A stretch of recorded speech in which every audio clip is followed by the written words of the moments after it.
त्यानंतर त्या ठिकाणी अपेक्षा होती की त्या ठिकाणी बेरोजगारांना संधी मिळेल, रोजगार मिळेल या एकाच उद्देशाने, कारण 200 रुपये गुंठा हा काय भाव, बिचाऱ्यांची अल्पभूधारक शेतकरी त्यांना हा भाव म्हणजे काहीच नव्हतं, म्हणजे अगदी फुकट घेतल्यासारखे अशा प्रकारचं होतं. पण MTDCने हा प्रकल्पासाठी स्थानिक भूमिपुत्रांना तात्काळ नोकऱ्या दिल्या जातील अशा प्रकारची सांगितल्यामुळे 60 एकर जागेमध्ये बेरोजगारांची यादी घेण्यात आली. त्यावेळी 172 बेरोजगारांची या शिरोडा पंचायतीची यादी ताज ग्रुपकडे आम्ही सादर केली. अपेक्षा होती की हा प्रकल्प 3 वर्षात उभा राहील, त्या ठिकाणी लोकांना संधी मिळेल आणि त्या ठिकाणी वाकी होईल. पण नंतर जमिनीची आणखी वाढवण्याची सुरुवात झाली. साहेब, मी आपल्या निदर्शनानं देतो की ताज ग्रुपचे जे जे प्रकल्प आहेत त्यामध्ये अगदी 2 एकरपासून 55 एकरपर्यंत मर्यादा आहे. त्या पलीकडे आम्ही 60 एकर जागा देऊ केलेली प्रोजेक्ट होईल म्हणून.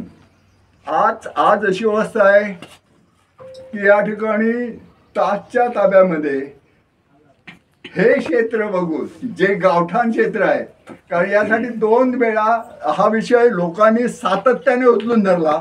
लोकांनी सांगितलं की गावठाण क्षेत्र बघा, त्याप्रमाणे सातत्याने मागणी केल्यानंतर 2 समित्या 94 साली मोरेश्वर टेंबुर्डे उपसभापती उपाध्यक्ष महाराष्ट्र राज्य आणि मला पाचवी काय सांगायचे आहे आणि नाशिक फरांते तुम्ही उशिरा आला म्हणून मी इथं आलो नाही. या दोन्हींच्या सांगण्या माझा उद्देश आहे.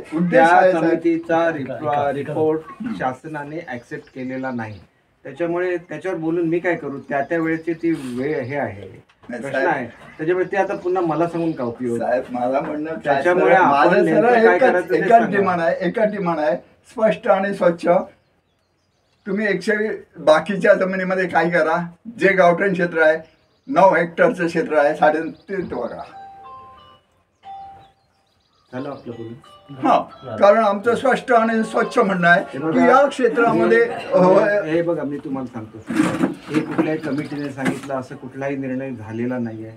तुम्ही ज्या जमिनी वगळायला सांगितल्या जमिनी वगळलेल्या आहेत, परंतु काळाच्या ओघामध्ये असं झालं की 200 रुपये जो भाव दिला तो कमी होता. त्याच्यामुळे मी ताजबरोबर बोललो आणि जादा भाव देण्याचं कबूल केलं. त्याप्रमाणे 65 कोटी रुपये या प्रकल्पासाठी मंजूर झालेले आहेत. त्याचं वाटप होत नाही. मग आता मी गेलो त्या ठिकाणी, कलेक्टर साहेब सुद्धा होते, इतर लोक खूप संतप्त झाली होती की आम्ही तुमचं ऐकलं, पैसे हे केले, तुम्ही सांगितल्याप्रमाणे पैसे आम्ही घेण्याचं कबूल केलं, तुम्ही अजून पैसे दिलेले नाही. त्यानंतर त्या दिवशी ज्यावेळेला मी तुमच्यावर आलो त्यावेळेला तुम्ही सांगितलं की आमचे काही अडचणी आहेत की एकदम हे घातलं, कंपाऊंड वॉल घातलं तर आमच्या घरामध्ये लाईट येणार नाही, अमुक नाही. हे सगळं मान्य केलं. तुमच्या घराची मोजणी झाल्याशिवाय हे जे प्रश्न आहेत की तुमचे कुठे देवस्थानच्या जागा सोडायच्या आहेत किंवा घराच्या शेजारी कुठल्या जागा सोडायच्या आहेत. आम्ही आता विहिरीची जागा सोडायची होती, निर्णय घेतला ना विहिरीची जागा लिंगेश्वर मंदिरसाठी सोडायची.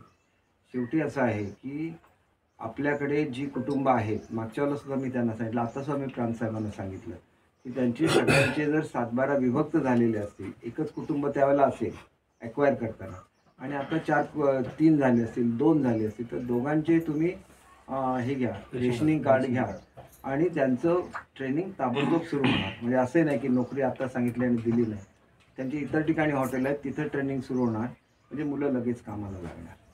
आता नवीन विषय तुम्ही काढले तर ते नवीन विषय तुमचे सगळे विषय झाल्यानंतर जिथली सोडायची होती ती सुद्धा आम्ही नंतर एक सर्वे नंबर होता तो सुद्धा सोडला. मला एक सोडलेला नाही, घेतलेलं नाही. तुमचं आता मीटिंग नाही आहे, प्लीज मला लक्षात घ्या. मी तुमच्याकडे आलो, तुमच्या तिथं काम सुरू न करण्याबद्दलचे आदेश दिले, तुमच्याकडे काही झाले नाही. प्लीज मी तुम्हाला सांगतो, असं जर वागला तर किती ठिकाणी इलिगल स्ट्रक्चर्स आहेत तुम्हाला माहिती आहे. काय कारवाई CRZ खाली होईल तुम्हाला माहिती आहे. प्रत्येक वेळेला मी जाऊन कारवाई थांबव. प्लीज, तुम्हाला जर असं असेल तर मी CRZ ची कारवाई करायला सांगतो. असं नाही चालणार. सरकारी शेवटी सरकार असतं. किती ठिकाणी CRZचं उल्लंघन करून बांधकामं झाली. आज मालवणसारखी एस्टॅब्लिशमेंट बांधकाम तोडायला सुरुवात झाली. उगाच नवीन काहीतरी वाद आणून माझ्या मतदारसंघातल्या लोकांचं वाईट व्हायला नको. उगाच तुम्ही काहीतरी समजून घ्या ना. तुमच्याकडे व्यवस्थित व्यवसाय चालू आहेत, लोकांनी हॉटेलं केली आहेत, सगळी चालू आहेत. एका हॉटेलला तरी परवाना आहे का? मी सगळं सांगून अधिकाऱ्यांना सांगून सगळं थंड करत असतो. तुम्ही इथे येऊन परत लोकांना चुकीचं काहीतरी सांगता, असं करू नका. त्यांना नोकऱ्या देणं, तुमची जमीन घेतलेली नाही, तुमच्या भागातली लोक आली तर त्यांना लगेच नोकऱ्या मिळतील असं नाही. त्यांना अगोदर नोकऱ्या मिळणार. एवढं नाही, मी त्यांना सांगितलं की जे लोकांना त्याचा सप्लाय असतो हॉटेलचा, त्याच्यासाठी जे काय असेल ते महिला बचत गटांना करून दिले. हे सगळं मी तुम्हाला येऊन सांगितलेलं आहे. वाढवून किंमत दिलेली आहे. त्याच्यामुळे आता 200 एकर वगैरे असं म्हणण्याचं काही कारण नाही. ज्या ठिकाणी तिथं हे आहे आपलं पार्किंगची एरिया आहे, तिथल्या स्टॉलचं सुद्धा पुनर्वसन करायला मी सांगितलं. जेवढं माझ्याकडून करता येईल मी प्रत्येक गोष्ट सांगतो. पण सरकारची जमीन मोजायचीच नाही असं कसं होणार सांगा? जमीन मोजली तर जमीन असं कळत नाही ही जमीन कोणाची आहे, जमिनीकडे बघून कळत नाही. मोजल्यानंतर कळतं की जमीन कोणाची आहे. समजा एक व्यक्तीची आहे आणि त्याचं थोडंसं घर बाहेर आलं आहे, त्याच्या एकदम टेकून कंपाऊंड वॉल येते, त्याला न्याय मिळालाच पाहिजे. पण न्याय मी कधी देऊ शकतो?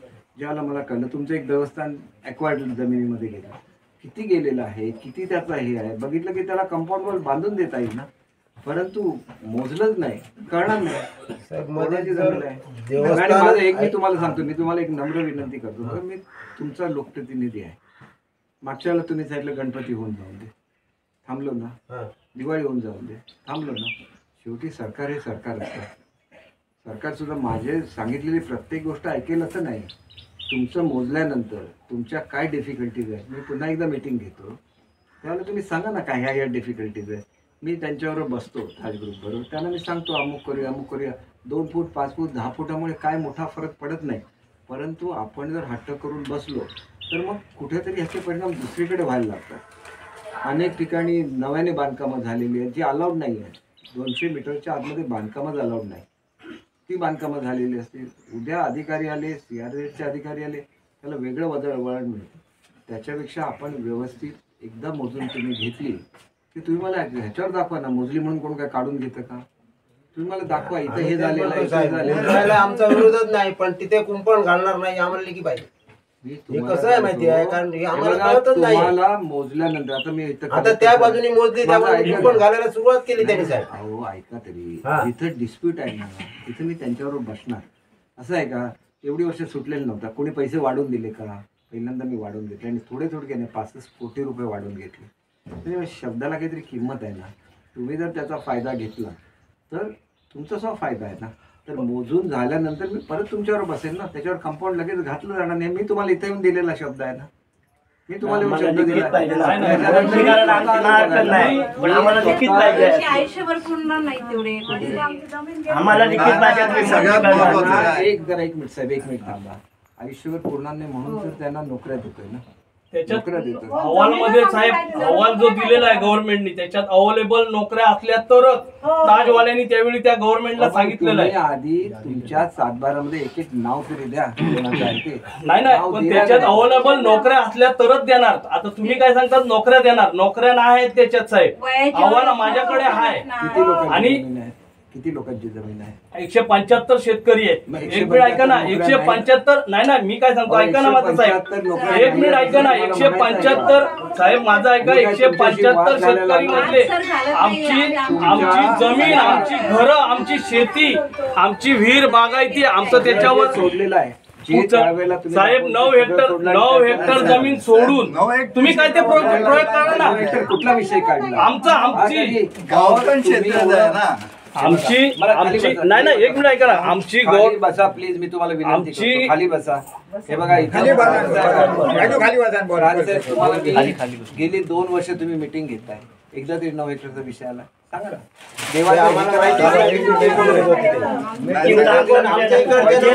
विचारातच घेतलं नाही तर तुम्ही मीटिंग आम्हाला विचारात घेतलं पाहिजे. हा अर्ज नाही. ऐका ना, मला सांगतो तेवढं ऐका. चांगल्याचे परिणाम चांगले होतात, वाईटाचे परिणाम. त्यामुळे 94 मधली मागणी आहे. आम्ही त्या मागणीची तेव्हापासूनची मागणी आहे, आताची नाही. 93 पासूनची मागणी आहे. 9 हेक्टर सोडा म्हणून 9 हेक्टर सोडा म्हणून आमची मागणी आहे. 1 मिनिट बसा खाली. हे बघा थोडी 5-5, 10 हे म्हटलं तरी कितीतरी हेक्टर होणार आहे. नाही साहेब, माड बागायती आमची सगळी गेली ना त्याच्यात. आमचं उत्पन्नाचं साधन गेलं ना. हे बघा, मग मी काय म्हणतो, एक मिनिट ऐका ना साहेब, माझं पहिलं ऐका ना. जो काय विषय असेल ना, तुम्हाला मोजल्यानंतर कळणार की काय होतं इथे. तुम्हाला कंपाऊंडवर घालणार नाही म्हणून सांगितले. मोजल्यानंतर तुमचं ऐकल्याशिवाय त्याच्याशी नाही, आम्हाला लेखी द्या ना, आम्हाला लेखी द्या, आम्हाला लेखी देत आहे काय? नाही नाही, तुम्ही बोलणार की मी बोलू? बोला ना तुम्ही. कशासाठी मला इथं बोलवलं? आम्ही नाही बोलवलंय साहेब, आम्ही नाही बोलवलंय. तुम्ही आम्हाला आमंत्रण केलंय. आम्ही कोणाला बोलवलं नाही. असं बोलणार आहे तुम्ही? नाही, असं बोलणार आहे तुम्ही असं कसं बोलताय? आमचं ऐकूनच घेत नाही. तुम्ही आमचं ऐकून घ्या ना, आमचे प्रतिनिधी आहेत. शेतकरी म्हणून काहीतरी ऐका ना. बोलणार आहे का? तुम्ही आमदार आहेत ना, मग आमचा अधिकार नाही का? प्लीज मला नाही नाही भाईनू, हो भाईनू, मी वाकडं काय बोललोय नाही. आम्ही आमचं हक्काचं आहे त्याच्यासाठी बोलू शकत नाही का आम्ही? मी तिथं बसलो होतो, तुम्हाला तिथं बोलवलेलं होतं. कुठे? त्यावेळेला तुम्ही मला सांगितलं इथं बसला, मी इथं आलो. नाही नाही साहेब, आम्हाला इथे सांगितलं मीटिंग शाळेत. याच्यावर वाद घालायचा आहे का? आम्हाला वाद घालायचा नाही. एक मिनिट मी सांगतो तेवढं ऐका. तुम्ही मला सांगितलं की इथं यायचं, तुम्ही बोलवलं म्हणून मी इथं आलो. मीटिंग घेणार होतो. हे बघा, मला ऐका मॅडम, बघा इथं यायची किंवा सरकारच्या जागेत जायला मला परवानगी लागत नाही. जी शासनाची जागा आहे त्याच्यामध्ये ही शाळा आहे. मी शिक्षण खात्याचा मंत्री, मी शाळेत माझं ऐका आता, प्लीज मध्ये बोलू नका.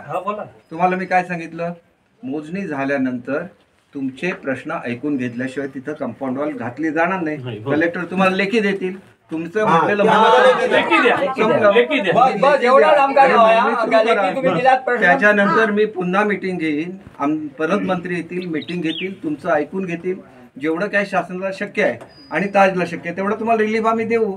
नाही, 9 हेक्टरचा विषय आपला. ते जेवढे हे बघा, 9 हेक्टर सुटायला पाहिजे तर ठीक आहे. 9 हेक्टर सुटत नाही तर आम्ही काय करायला देणार नाही. 9 हेक्टरचा विषय मेन आहे आपला.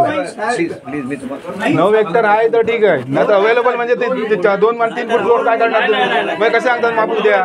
मग मापूक कसे घेतो आपण जमीन? 9 हेक्टर जमीन शिवाय आम्ही काहीच बोलू शकत नाही. प्लीज मी तुम्ही लक्ष देतच नाहीत बाईनू. हे बघा, मी तुम्हाला वारंवार काय सांगतो, तुमचे स्टॉल मी रिव्हॅल्युएशन स्टॉलचं काय करायचं? इथे आम्हाला जमीन नाही मागे बाहेर पडायला आणि काय करायचं स्टॉल वगैरे. माड बागायती आमची त्याच्यात आहे. संडास, बाथरूम, विहिरी सगळं आहे. एक मिनिट ऐका ना भाईनू, एक मिनिट ऐका. माझं एक घर आहे, माझे 4 भाऊ आहेत. आता एका भावान, आता बाकीच्या भावांनी कुठे राहायचं मला सांगा. माझं घरच फक्त राहते, माझी जागा जमीनच नाही आमच्याकडे, काय करणार आम्ही? आमच्याकडे जागा नाही भाईनू. त्यांची जागा जी ते तिकडचे जे जागा देत आहेत ना, त्यांची घरं वरती आहेत आणि जमीन खालती आहे. आमची जमीन आहे तिथे सांगितलं ते तिकडचे सगळा विषय मिटला होता. तुम्ही नव्याने 9 हेक्टरचा विषय नाही. 94 पासून चालू आहे सगळे. 94 सालापासून आम्ही चालू आहे सगळे. थांबा साहेब, तुम्हाला असं साहेब, वाटायचं बघा, मला 9 हेक्टर क्षेत्र ना हा मुद्दा पहिल्यापासून का म्हणे हे मीटिंग कुठे झालं हे आम्हाला शेतकऱ्याला विचारतच घेतलं ना. कोणी केलं ते पण नाही.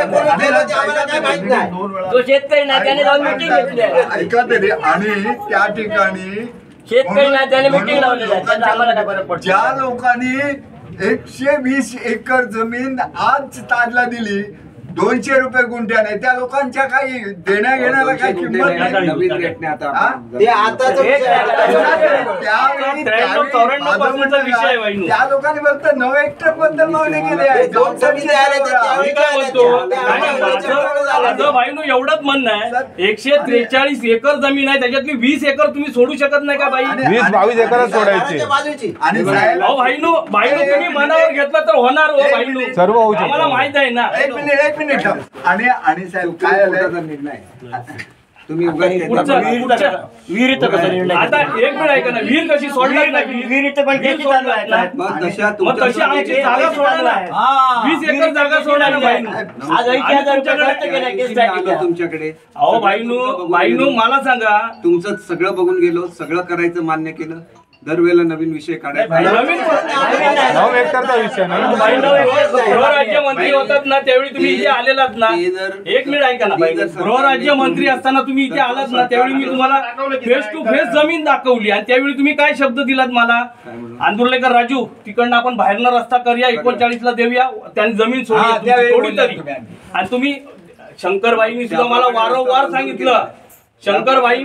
वारंवार सांगितलं तुझी जमीन आपण सोडूया थोडी तरी जमीन सोडूया. अहो भाईनो आम्हाला म्हणजे 9 हेक्टर का? हा थोडी म्हणजे 9 हेक्टर म्हणजे काय भाईनो त्याच्यात कसं आहे माहिती आहे भाईनो एक बघा ना 9 हेक्टर जरी केलं ना तर त्याच्यात आम्ही पण त्याच्यात तोडगा काढण्यासाठी तयार असो. 9 हेक्टर मध्ये पण त्याच्यात पण काढूया ना तोडगा आपण. पण ते मी त्याला काय सांगितलं आधी मोजून दे आणि मोजताना तुम्हाला मी पत्र देतो. 9 हेक्टर तुम्हाला एक मिनिट थांबा ना. असं कोण पत्र देणार का 9 हेक्टर? तुमची जमीन मोजल्यानंतर तुमचे जे काही प्रॉब्लेम आहेत कोणाची त्याच्यामध्ये घर नव्याने झालेलं आहे काय झालेलं आहे सगळं त्याच्यावर येणार आणि त्याच्यानंतर पुन्हा एकदा बसून त्या ताजच्या लोकांना आणून त्यावेळेला जेवढं काही तुमच्यासाठी करता येईल मी करेन. परंतु तोपर्यंत तुम्ही जमीन मोजल्याशिवाय मला काहीच नाही करणार. आणि मोजण्यापूर्वी 90 मध्ये मोजली वाट लावली 90 मध्ये वाट लावली आता परत म्हणणार कंपाऊंड मारणार सगळं बाहेर. 90 मध्ये माहिती बघायचं काय विषय नाही 90 मध्ये मोजून घेतले एकवार केली ना. सरकारी जमीन आम्ही कधी मोजू कशी काय सरकारी जमीन केलेलं आहे. आम्ही या निर्णयाशी आम्ही 9 हेक्टर जमीन सोडून तुम्ही काही करा आमचा विरोध नाही. 9 हेक्टर जमीन आम्ही सोडणार नाही भाईनो. आम्ही सगळे मुलं बाळा सकट मंत्रालयात जाऊन आत्मदान करू सगळं करू कोणाला हाताना हे करणार कोणाला काय करायचं करू दे. आमच्या जीवाशी खेळ चाललाय हा भाईनी तुम्हाला सांगितलं समजून घेतलं तुमच्यासाठी भाईनू 4 वर्ष मी जेल याला गेलोय कोर्टात गेलोय 4 वर्ष तुमच्यासाठी. एक शब्द सुद्धा भाईनू मी एवढा तुमच्यासाठी करून तुम्ही जर आम्हाला जर कोर्ट खेळलो एकतर मारा आणि जमीन घ्या मारून टाका आम्हाला नाहीतर नंतर जमीन काहीतरी घ्या तुम्ही सरकारला कुठची घ्यायची आहे ते घेऊ शकतात बिनधास्त. दिलं होतं नाईकला विचारा राजन गावडेला विचारा आम्ही काय केलंय तुमच्यासाठी. 4.5 वर्ष आम्ही केस केले आमचा स्वतःचा खिशातला खर्च केला आम्ही तुमच्यासाठी भाईनू एवढं आम्ही करायला तयार आहोत. तुमच्यासाठी भाईनू मी माझा जीव देईन तुमच्यासाठी. पण आता हे तुम्ही धमकी देऊन घ्यायचं असेल तर आम्हाला नाही तुम्हाला मारा आम्हाला नाहीतर एकदा आत्मदान करू आम्ही सर्व लोक मिळून जे होईल ते होईल पुढे. आम्हाला जमीन द्यायची नाही आमची 9 हेक्टर देणार नाही. रिक्वेस्ट करतोय हात पसरतोय. किती दिवस झाले 94 पासून हात धरतोय आम्ही तुम्हाला सांगितलं आमची जमीन ऐका ना 9 हेक्टर मध्ये तोडगा सल्लागार आहे तो आमचा माझ्या मामाची सल्लागार आहे आमचा कमिटीचा बोलू शकतात ते सगळे बोलू शकतात. असं कसं बोलू शकणार जनता आम्ही बोलू शकतो ना. मग ह्यांची जागा आहे का सगळे एकच आहे आम्ही लोक वेळाकरवाडी पूर्वी वेळाकरवाडी आहे पूर्ण वेळाकरवाडी आहे आमची. हे नाही बोलणार ते नाही बोलणार म्हणजे कोण कोण बोलणार तुम्ही ठरवा. हे ठरवणार आम्ही कोण बोलणार ते तुम्ही ठरवणार आम्ही कोण बोलणार ते काय कसं 9 हेक्टरची आम्ही ठाम आहोत. 9 हेक्टर ते आता खूप झालं हे आमच्या बायका मंत्रालयात जाऊन आत्मधन करणार हे माझा इशारा आहे.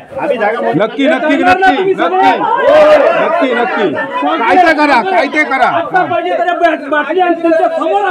कायदे हो पाहिजे ते करा तुम्ही. तुम्हाला जे करायचं ते करा तुम्हाला जे करायचं ना करा. नाही ना आम्ही खूप सहन केलं आता एवढे दिवस खूप सहन केलं आम्ही लोकांनी. किती लोक दिवस सहन करायचं एकाने बोला बरोबर आहे साहेब पण आता ऐकूनच नाही. मुंबईला गेलो आम्ही सगळ्या ठिकाणी गेलो ना रिक्वेस्ट केली ऐकतच नाही.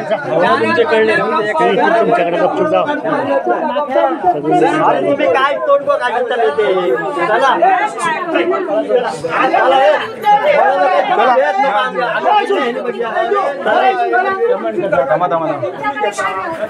सगळे निर्णय आमचेच घ्या तुम्ही आमचं हे करा झालं. अजू म्हणजे प्रत्येक टायमाला आम्ही धमकी देणार आणि आम्ही ऐकून घ्यायचं लोकांचं. प्रत्येक टायमाला धमकी देणार. 3 वर्ष आम्ही प्रत्येक टायमाला मतदान करणार. आम्ही मतदान करायचं, निवडून द्यायचं आणि धमकी देणारे लोक आम्हाला तिथे घराबाहेर काढणार म्हणजे आम्हाला बोलणार. म्हणजे आमची काही किंमत नाही, शेतकऱ्यांची काय किंमत नाही इकडे. शेतकरी कोण भिकारी आहेत काय? भिकारी आहेत लोक. चला रे भाई काय बोलताय? समोर कसा बोला काय म्हणताय? भाई काय बोलताय?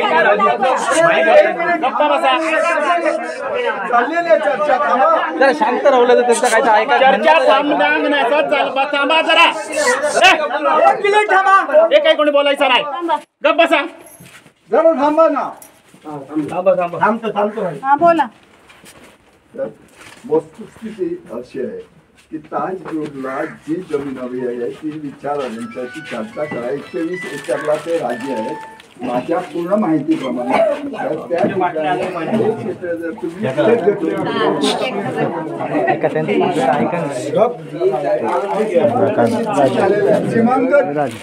सीमांकन निश्चित झालं आहे. त्या 9 हेक्टरच्या बाहेरच्या सगळ्या सेवा झालेल्या आहेत. काय सांगितलं मी तुम्हाला की अरे कोण बोलता? कोण नाही गप्पा सांगितलं.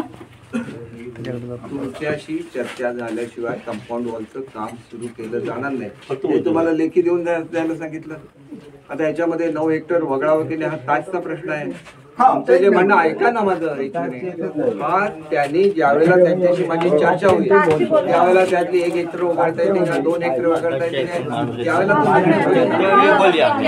मी असं काय सांगितलं तुम्हाला अजिबात वगळली जाणार नाही. बोललेलं असताना काहीतरी बोलायचं. बरोबर. मी तुम्हाला काय सांगितलं माझं आता 1 मिनिट ऐका ना. हे काय 9 हेक्टर फक्त वगळायची आहे का आणि अनेक ठिकाणच्या जमिनी यावेळेला मी काय सांगितलेलं आहे की कंपाऊंड वॉल होण्यापूर्वी तुमच्यावर मीटिंग घेतली जाईल. मी स्वतः ती मीटिंग घेईन. त्याच्यामध्ये तुमची बाजू जी काय आहे त्यावेळेला ती ताज समोर मांडली जाईल आणि त्याच्यामधून कमी जास्त होऊन जो काय निर्णय होईल तो त्यावेळेला होईल, समोरासमोर होईल. एवढं सांगितलं असताना एवढं जोरजोरात बोलण्याची गरज काय गरज आहे? तुम्ही मागणी काय केली होती की आमची जमीन मोजल्यानंतर तिथं ताबडतोब कंपाऊंड वॉल घातली जाणार नाही. ते मी तुम्हाला लेखी स्वरूपात द्यायला सांगितलं. त्याच्यानंतर एक नवीन विषय आला. असं कोण काय सरकारची जमीन सोड असेल का कलेक्टर तुम्हाला लिहून देऊ शकत नाही. त्याच्यासाठी ताजबरोबर चर्चा करायला लागेल. चर्चा केल्यानंतर ती 9 हेक्टरच होईल असं काय मी सांगणं मला अशा पद्धतीची डिमांड केला बाजू आहे बघा. मी सांगितलं की तुमच्या ज्या अडचणी माझं ऐका ना साहेब. मी सुद्धा लोकप्रतिनिधी, तुम्ही सुद्धा लोकप्रतिनिधी होता. मी यांच्याबरोबर स्वतः फिरलो. त्यांनी मला ज्या काही डिफिकल्टीज दाखवल्या मी सगळ्या सांगितल्या की हा मी त्यांच्याकडे मांडतो आणि त्याच्यावर मार्ग काढतो म्हणून सांगितल्यानंतर मोजणी व्हायला पाहिजे आणि त्याच्यामध्ये मार्ग निघाला पाहिजे. मार्ग निघाला. कंपाऊंडवर आजच बांधायला निघालंय असं गृहीत धरून तुम्ही चर्चा करताय आणि तुम्हाला लिहून देतायत की मोजणी झाल्यानंतर तुमची परत मीटिंग होईल आणि त्या मीटिंगमध्ये कमी जास्त काहीतरी होईलच ना. आता विहिरीची जमीन द्यायची होती त्यांनी कबूल केलं. विहिरीच्या बाहेरून कंपाऊंड घालतो म्हणून कंपाऊंड वॉल घातल्यानंतर विहीर त्यांनीच वापरायची आहे.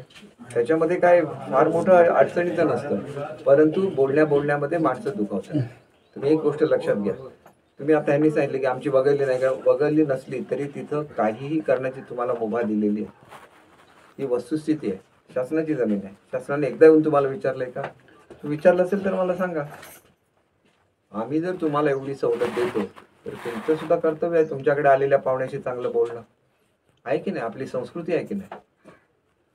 त्याच्यामुळे माझंही बघा मला तुम्हाला एवढं सांगायचं तुम्हाला लेखी देतो की इथं कंपाऊंड वॉल घातली जाणार नाही. त्यानंतर जमीन लेखी दिल्यानंतर मोजली पाहिजे ना. आणि त्याच्यानंतर तुमचा 9 हेक्टर हा एक वेगळा विषय आहे. त्याच्याबद्दल आपण चर्चा करू. परंतु आज जो विषय आहे की घराच्या जवळ एकदम हे घालता कामा नये. 9 हेक्टर सोडलं आणि तिथलं जर कोपरा पाडला तर चालेल का?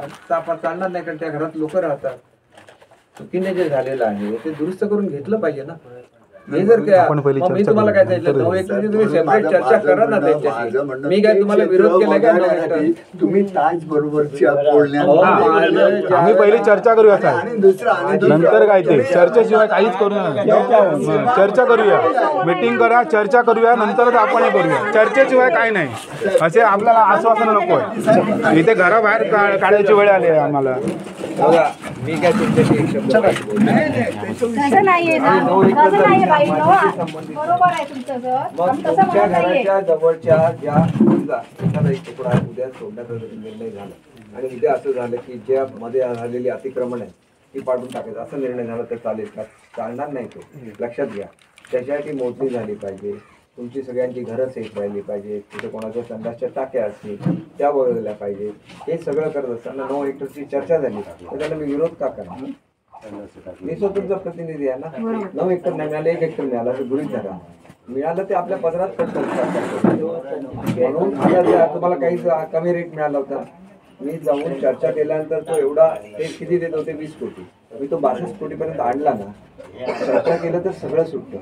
आणि जर आपण चांगलं बोललं नाही समोरची माणसंही चांगलं बोलत नाही. असं साहेब, आमचा विरोधच नाहीये. विरोध कुठे आहे आमचा? आमचा विरोध नाही तो. पर्यटकाला विरोध कुठे सहकार्य केला ना. आमचा विरोध नाहीच आहे ना, पहिल्यापासूनच नाही. फक्त तेवढी वगळा तेवढी वगळा ना. आता सगळ्यांची जागा सेम कुठे आहे? सगळ्यांची जागा सेम कुठे आहे? काय माहिती बाईन का सांग. आता समजा नाही, सगळ्यांची चर्चा जागा केली सेम नाही. येत नाही. चर्चा केली काय विषय नाही. आता एखाद्याची 2च गुंठी असली मग यांचे ते ते आम्ही तेच सांगतोय. चर्चा करा, ताज बरोबर चर्चा करूया, नंतर आपण बसूया. हा, चर्चा नंतर करूया. आपण हे करूया. चर्चा केल्याशिवाय काही होणार नाही. मग तेच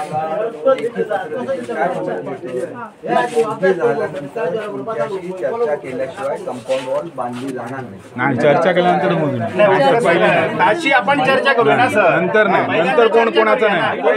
त्याच्यामध्ये कोण कोणाचं नाही. नंतर त्यांना सगळं चर्चा नाही. दाखवूया. नंतर आम्ही पहिला मोजणी मोजणी करायला देतो ना तुम्हाला. पहिली चर्चा बसतो आम्ही हे करतो. नाही, नंतर ते हे नको.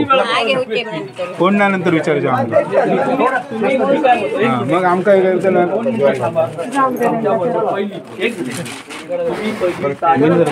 तीन वाजले. जा तुम्ही. आम्ही बसतो. तुम्ही बिनधास्त करा ना. आम्ही कुठे तुम्हाला नको बोलतो. आमच्या जमिनी आहेत ना, त्या देतो ना आम्ही तुम्हाला. आमचा सुद्धा निवडून घेऊन टाकला पाहिजे. कोणाची एकच गुंठ आहे असं आहे. असा विषय आहे तो. हो तेच करतो. ज्यावेळेला तुमची मोजणी झाल्यानंतर कुठल्या जमिनी त्याचा निर्णय ते घेतील. पण मी तुमचं म्हणणं त्यांच्यासमोर मिटिंग तुम्ही आधी तुम्ही जर असा हट्ट केला की अगोदर मोजणी झाल्याशिवाय मला काहीच करणार नाही. तुम्ही पहिली चर्चा करा. म्हणून भाई मी तुम्हाला मागासपासून तेच सांगतो. चर्चा आपण करूया. ही चर्चा नाही. तुम्ही ताजवाल्यांबरोबर आमची मीटिंग आपण चर्चा करूया. आणि नंतर बोलूया ना. मी काय बोलतोय. चर्चा करून नंतर आपण काय ते बसतो. कुठली जमीन सोडायची जमीन तर आधी बघायला लागते कुठे आहे काय त्याच्याचं काही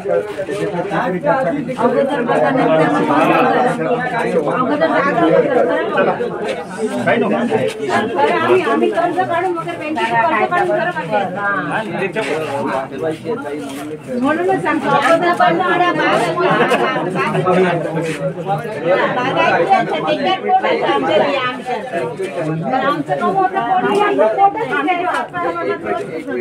हे बघा तुमची घरं वाचवायची म्हणून तर मी मोजणी बागायतीमधलं काय वाचवायचं आपण ठरवू ना.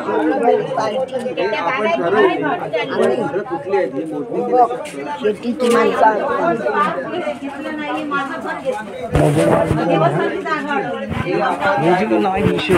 पहिली चर्चा नंतर मोजणी. बाई बाई पहिली चर्चा नंतर मोजणी करूया. काय बरोबर चर्चा. आपण चर्चा करूया बाई. चर्चा करून नंतर मोजूया काय ते बघूया. आम्हाला विश्वास नाही कोणावरतीच विश्वास. आम्हाला स्वतःवरती सध्या विश्वास नाही.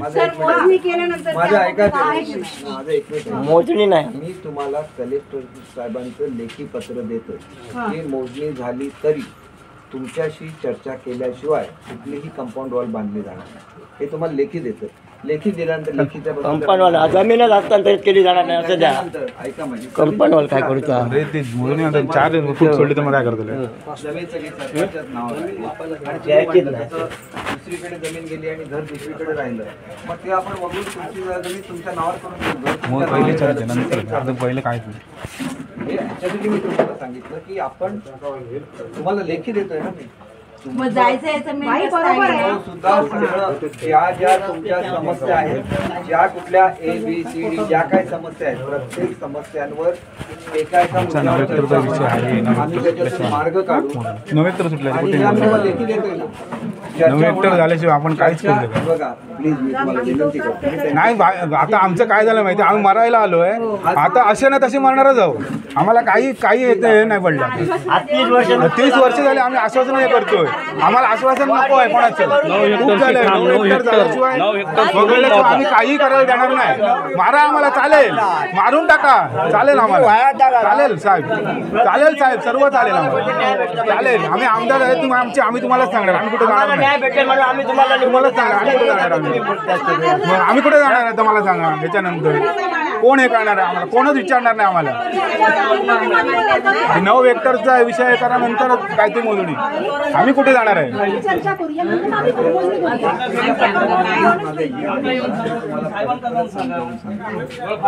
मोठ्या कंपन्या त्या काही इथे प्लॅनवर बघतात. इथं घर झालेलं आहे, इथं संडास झालेला आहे, इथं झाडं लावलेली आहेत. हे प्लॅनवर त्यांना दाखवायला हा प्लॅनवर कोण दाखवणार तो सर्वे तो प्लॅन समोर घेऊन कास्टच्या लोकांना आणि तुमच्या समस्या त्यांच्याशी चर्चा करू.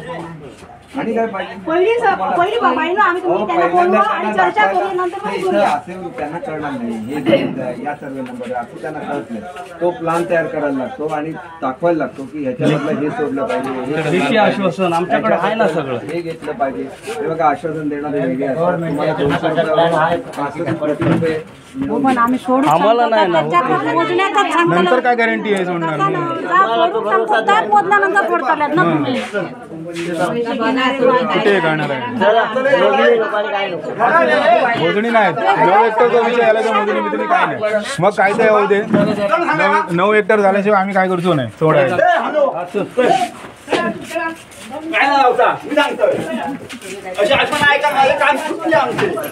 किती आश्वासन आहे गवळी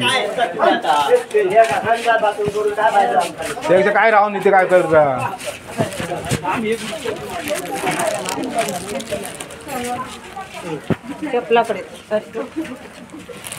चमणकर साहेब तो अण्णा गेलो बराकडे जा.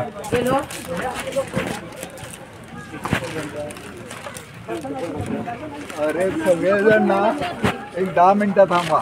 थांबा ये सगळेजण थांबा. 10 मिनिटं थांबा. त्यांना जाऊ दे. आमच्या इकडचे आम्हा लोक भूमिपुत्र प्रॉपर सगळे एक 10 मिनिटं थांबा. प्रॉपर वाले तुम्ही थांबा.